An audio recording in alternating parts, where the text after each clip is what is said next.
Hello friends, welcome to my another blog. আশা করি নিশ্চয়ই তোমরা সবাই খুব ভালো আছো আর আমরাও খুব ভালো আছি। আজ রবিবার, এখন সকাল 11:40 বাজে। আমরা 11:50-এর ট্রেনটা ধরবো, যাবো আজ বারাসাত। সেই জন্যই এখন চলে এসেছি একটু স্টেশনে। 11:50-এর ট্রেনটা ধরবো বলে মিষ্টি, আমি আর পাপা, এই যে তোমাদের দাদাভাই টিকিট কেটে নিচ্ছে। তারপর যাবো আমরা স্টেশনের সামনের দিকটাতে, কারণ পিছন থেকে উঠলে নেবে অনেকটা হাঁটতে হবে। সামনে একটু ভিড় হয়, তাহলেও চেষ্টা করবো যাতে কম হাঁটা যায়। দেখো কি সুন্দর সুন্দর পেয়ারা বিক্রি হচ্ছে, এত সুন্দর, গাটা পুরো ফ্রেশ পেয়ারাটার। দেখেই খুব খেতে ইচ্ছা করছিল, কিন্তু পেটে জায়গা নেই, সবই বাড়ি থেকে খেয়ে বেরিয়েছি। মিষ্টি হওয়ার আগে যখন আমি স্কুলে জব করতাম, তখন প্রতিদিনই স্টেশন থেকে অথবা ট্রেনে উঠে ট্রেন থেকে ফল কেটে নিয়ে যেতাম। কখনো গোটা ফল নিয়ে যেতাম, ওখানে বসে কেটে নিতাম। ট্রেনের ফলগুলো আমার ভীষণ ভালো লাগে, যেহেতু ট্রেনে খুব ফ্রেশ ফল পাওয়া যায়। আর ট্রেনের ফলের দেখবে বা স্টেশনে ফলের দামটাও অনেকটা কিন্তু মার্কেট তুলনায় কম হয়। সবথেকে বড় কথা, ভীষণ ফ্রেশ জিনিসটা পাওয়া যায় স্টেশনে বা ট্রেনে। এই যে এর মধ্যে দেখো ট্রেন চলেও এসেছে, আমরা কিন্তু উঠে পড়েছি।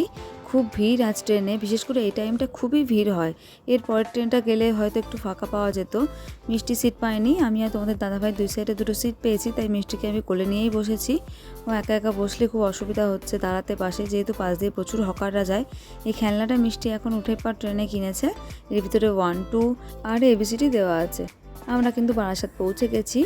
স্টেশন থেকে নেমে পাশেই, একদম খুব একটা দূরে নয়, পানিয়ার পার্কের পাশে। এই যে পানিয়ার পার্কের পুকুরটা অনেকেই তোমরা নিশ্চয়ই চেনো।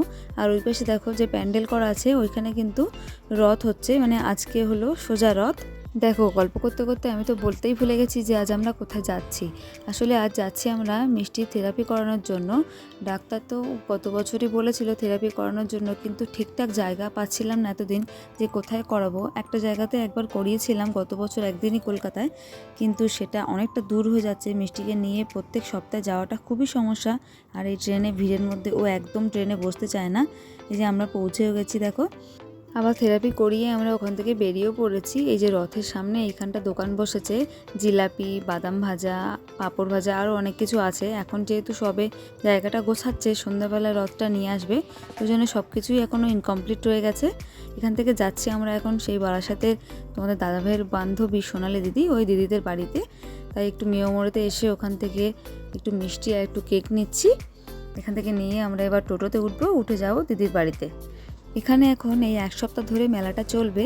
আর যারা পুরো অনুষ্ঠানটা পরিচালনা করেন তারা আসেন পুরো ইসকন থেকে, এবং যত খাবারের দোকান বসবে সব কিছুই হবে নিরামিষ। এমনকি রথটাও শুনেছি ইসকন থেকেই আনা হয়। থেরাপি সেন্টারটা স্টেশন থেকে হেঁটে 10 মিনিট মতো লাগে, তাই আমরা হেঁটেই যাওয়া আসা করেছি। আর এখন ওয়েদারটাও খুব সুন্দর। স্টেশনে এসে ওখানে একটা টোটোতে উঠে বসে আছি দিদির বাড়ি যাব বলে। এখানকার সিস্টেম হচ্ছে টোটোগুলো ভর্তি না হলে ছাড়ে না। এই যে আমরা পৌঁছে গেছি গলির মুখটাতে, এখান থেকে হেঁটে 1-1.5 মিনিটের রাস্তা। চলো যাওয়া যাক। এখন প্রায় 4টে বেজে গেছে, অনেকটা বেলা হয়ে গেছে। মিষ্টি অনেক সকালে খেয়েছে, তাই ওকে গিয়ে আগে খাওয়াতে হবে। এখানে আসার জন্য সকালে আমি টিফিন সব রেডি করে ফেলেছিলাম। তারপরে দিদি ফোন করে বললো যে তোমরা এখান থেকে এসে খাওয়া দাওয়া করে যাবে। সেই জন্য আর কিছু টিফিন নিয়ে আসিনি সাথে করে, শুধু মিষ্টির জন্য একটু হালকা কিছু খাবার নিয়ে এসেছিলাম, তাও ও কিছুই খায়নি। আজ আমরা যেহেতু প্রথম দিন এসেছি, সিস্টেম কিছুই জানতাম না, কখন কি টাইমিং শুরু হয় সব কিছু জানতাম না। সেই জন্য আজ আমাদের সব কিছু কমপ্লিট হয়নি। ডাক্তার 3টে থেরাপি দিয়েছে, সেই 3টে আজকে আমরা কমপ্লিট করতে পারিনি। একটা আমাদের করানো হয়নি, একটা হচ্ছে স্পিচ, একটা হচ্ছে অকুপেশনাল, আর একটা হচ্ছে সেন্সারি ইন্টিগ্রেশন। আর একটা আমরা এক্সট্রা করাচ্ছি, সেটা হলো স্পেশাল এডুকেশন। কারণ মিষ্টির প্রবলেম হচ্ছে ও কিছুই লিখতে চায় না, সব কিছু বলতে পারে কিন্তু লিখতে পারে না। এই যে দেখো আমরা কিন্তু পৌঁছে গেছি দিদির বাড়িতে। এবার ভেতরে গিয়ে আগে মিষ্টিকে খাওয়াবো, তারপরে আমরা খাবো। এই যে দেখো দিদি আমাদের জন্য কত কিছু রান্না করেছে, চিংড়ি মাছ দিয়ে মোচা, তেলাপিয়া মাছের ঝাল, মাটন, আমের চাটনি, কত কিছু। দেখো আমরা দিদির বাড়ি থেকে কিন্তু খেয়ে বেরিয়ে পড়েছি। আমরা 6:10-এর বারাসাত লোকালটা ধরবো, যেটা বারাসাতের কারশেড থেকে ছাড়ে।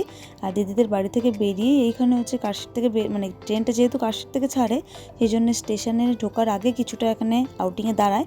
সেখান থেকে ভেবেছি ট্রেনে উঠে যাব, নাহলে স্টেশনে গেলে আমরা ভালোভাবে সিট পাবো না। আর আমাদের সাথে যে স্টেশনের দিকে আসলো সেটা হলো দিদির মা। আর ঠিকঠাক জায়গায় সিট না পেলে সেক্ষেত্রে মিষ্টি খুবই দুষ্টুমি করবে, মানে ওকে একটা জানলার ধারে সিট দিতেই হবে।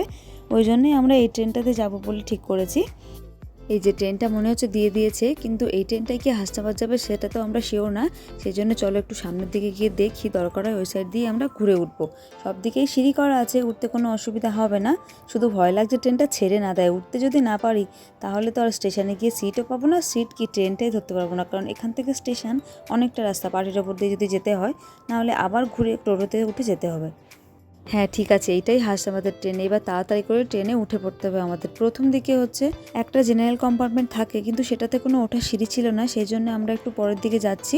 তারপরে তো আছে লেডিস, তারপরে ভেন্ডর। আর লেডিসে তো উঠতে পারবো না, যেহেতু তোমাদের দাদাভাই আমার সাথে আছে, আমাদেরকে তো জেনারেল কম্পার্টমেন্টেই উঠতে হবে। আমরা অ্যাট লাস্ট যেটা ভেন্ডরের সাথে জেনারেল থাকে হাফ হাফ, সেটাতেই উঠেছি। দেখো আমরা ট্রেনে কিন্তু উঠে বসে পড়েছি এবং রীতিমতো আমরা দৌড়ে ছুটে ট্রেন ধরেছি, কারণ ট্রেনটা হর্ন দিয়ে দিয়েছিল। আর ওখান থেকে তো সহজে ওঠা সম্ভব না, মানে লাফ দিয়ে তো ওঠা যায় না সহজে, সিঁড়ি দিয়ে আমাকে উঠতে হবে। আমার হাতে ছিল ফোন, ব্যাগ। তোমাদের দাদাভাই প্রথমে উঠে গেল, তারপর দিদি মিষ্টিকে তুলে দিল। আর আমি যেই ট্রেনের উপরে ব্যাগ আর ফোনটা রেখে দিয়ে সিঁড়িতে পা দিয়েছি, সঙ্গে সঙ্গে ট্রেনটা ছেড়ে দিয়েছে। অসুবিধা হয়নি, কারণ আমি এর আগেও রানিং ট্রেনে উঠেছি কয়েকবার। একবার তো উঠেছিলাম, মিষ্টি তখন পেটে ছিল, মানে আমি প্রেগনেন্ট ছিলাম সেই টাইমে একদিন রানিংয়ে ট্রেনে উঠেছিলাম, কিন্তু কিছু করার ছিল না, সেই জন্য উঠেছিলাম। স্কুলে যাচ্ছিলাম আর ট্রেনটা না পেলে আমার আরও 1.5 ঘন্টা সাইড দিয়ে ঘুরে ঘুরে যেতে হতো। যাই হোক, সেটা হয়তো আমার করা উচিত হয়নি, আমি হিট অফ দ্য মোমেন্টে করে ফেলেছিলাম। তখন আমার মাথায় একটাই কাজ করছিল যে ট্রেনটা আমাকে যেভাবে হোক ধরতে হবে, নাহলে অনেকটা ঘুরে ঘুরে যেতে হবে এবং অনেকটা দেরি হয়ে যাবে, সেটা স্কুলে গিয়ে আমাকে কথাও শুনতে হবে। এরকমই 2-1 বার রানিং ট্রেনে উঠেছি। যাই হোক, দেখো ট্রেনটা কিন্তু ছেড়ে দিয়েছে, বারাসাত স্টেশনে এবার ট্রেনটা ঢুকছে। কত লোক দেখো এখানে দাঁড়িয়ে আছে। কিছু কিছু লোক তো আবার ট্রেনে রানিংয়ে উঠে গেল। এদের এই রানিংয়ে ওঠা দেখে আমার মনে পড়ে যাচ্ছে যে এই ট্রেনটাতে আমিও যখন পড়াশোনা করতাম, মৌলালিতে ব্যাংকিং করতে যেতাম, তখন এইভাবে আমিও কয়েকবার এই ট্রেনটাতেই রানিংয়ে উঠেছি, শুধুমাত্র জানলা ধারে সিটটা পাওয়ার জন্য। এখন মনে হয় যে কীভাবে রানিংয়ে উঠেছিলাম, মানে কেউ উঠছে দেখলে ভয় লাগে, কিন্তু নিজে যখন ওঠা হয় তখন হয়তো অতটা সত্যি ভয় লাগে না। আর ট্রেনটাও তো খুবই স্লো যায়, অসুবিধা হয় না, মানে যাদের অভ্যেস আছে তারা পারবে, অভ্যেস যাদের নেই তারা পারবে না। যাই হোক, তোমরা যেন কেউ এভাবে রানিংয়ে ওঠার চেষ্টা করো না, কারণ রিস্ক নেওয়াটা উচিত না। চলো তবে এবার বাড়ি যাই। সারাদিনে আমরা 3জনেই ভীষণ টায়ার্ড। আজকের ব্লগটা তবে এখানেই শেষ করছি। আজকের ব্লগটা কেমন লাগলো অবশ্যই কমেন্টে জানিও, ভালো লাগলে একটা লাইক দিও। দেখা হবে তোমাদের সঙ্গে নতুন কোনো ব্লগে। ততক্ষণ সবাই সুস্থ থেকো, ভালো থেকো, সাবধানে থেকো। আজকের মতন সবাইকে টাটা।